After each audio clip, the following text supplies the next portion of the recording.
అధిక ధరలకు యూరియాను విక్రయిస్తున్న నల్గొండ జిల్లా నల్గొండ మండలం దోమలపల్లి గ్రామంలోని Sri Kanakadurga fertilisers, pesticides and seeds దుకాణ యజమాని పగిడిమర్రి విఘ్నేష్, సహాయకులు మొగుదాల శివ, శీలం లింగమూర్తిలపై కేసు నమోదు చేసినట్లు జిల్లా కలెక్టర్ ఇలా త్రిపాఠి, జిల్లా ఎస్పీ శరత్చంద్ర పవార్లు తెలిపారు. యూరియాను అధిక ధరలకు విక్రయిస్తే కఠిన చర్యలు తీసుకుంటామని హెచ్చరించారు.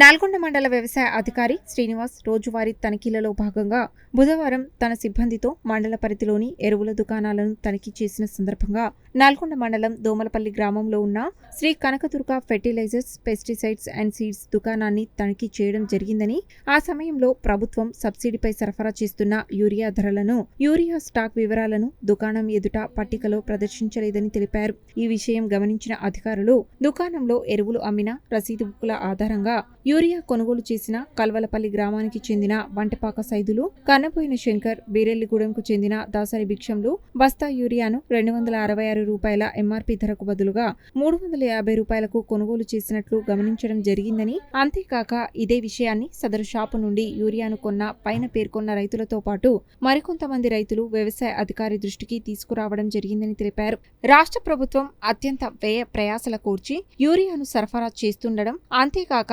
ప్రతిష్టాత్మకంగా తీసుకొని రైతులందరికీ యూరియాను అందించేందుకు చర్యలు తీసుకుంటుండగా రైతులను మోసం చేసి అధిక ధరలకు యూరియాను విక్రయిస్తున్నందుకు గాను పై ముగ్గురిపై బిఎన్ఎస్ యాక్ట్ సెక్షన్ 3184, నిత్యావసర వస్తువుల చట్టం సెక్షన్ 7 మరియు ఎరువుల నియంత్రణ ఆర్డర్ చట్టం 1957 సెక్షన్ 19 తదితర చట్టాల కింద కేసులు నమోదు చేసినట్లు కలెక్టర్, ఎస్పీ వెల్లడించారు. యూరియాను అధిక ధరలకు విక్రయించడం, పక్కదారి పట్టించడం, అక్రమాలకు పాల్పడడం వంటి చర్యలకు ఎవరు పాల్పడినా సహించబోమని, అలాంటి వారిపై కఠిన చర్యలు తీసుకుంటామని, అవసరమైతే పీడీ యాక్ట్ నమోదు చేస్తామని హెచ్చరించారు.